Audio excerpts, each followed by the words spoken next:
দাঁড়াও, আমরা কোথায় যাচ্ছি? কোথায় যাচ্ছি? মেলায় যাচ্ছি।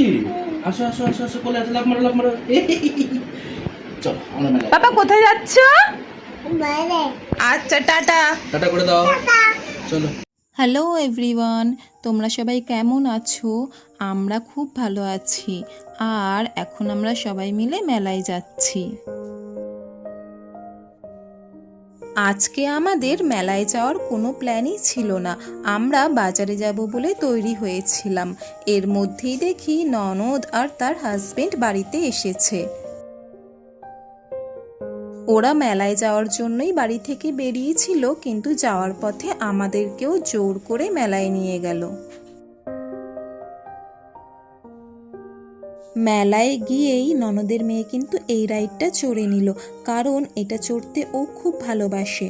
আর আমরা কেউ এটাতে উঠবো না বলে ও কিন্তু একাই এটা চড়ে নিল।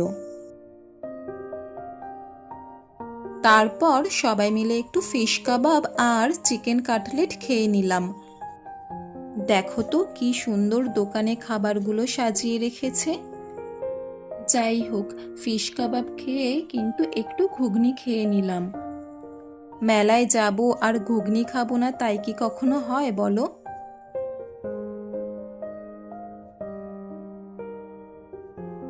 পাপা কিন্তু এখন বায়না করতে শিখে গেছে, তাই ওকে একটা বাস গাড়ি দিয়ে শান্ত করলাম।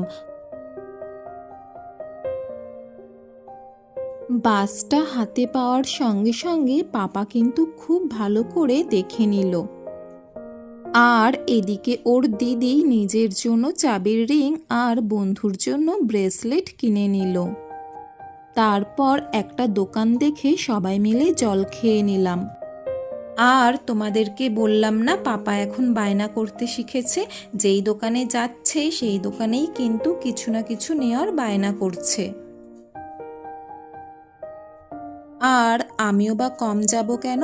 সঙ্গে হাজবেন্ড আছে, জামাইবাবু আছে, তো এখনই তো বায়না করব বলো। তাই টুকটুক করে পছন্দের জিনিসগুলো কিনে নিচ্ছিলাম।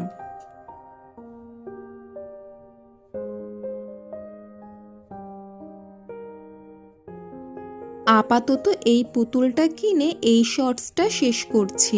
মেলার বাকি ঘোরাটা দেব নেক্সট শর্টে। ততক্ষণ বলো তো আমার এই মিনি ব্লগটা তোমাদের কেমন লাগলো?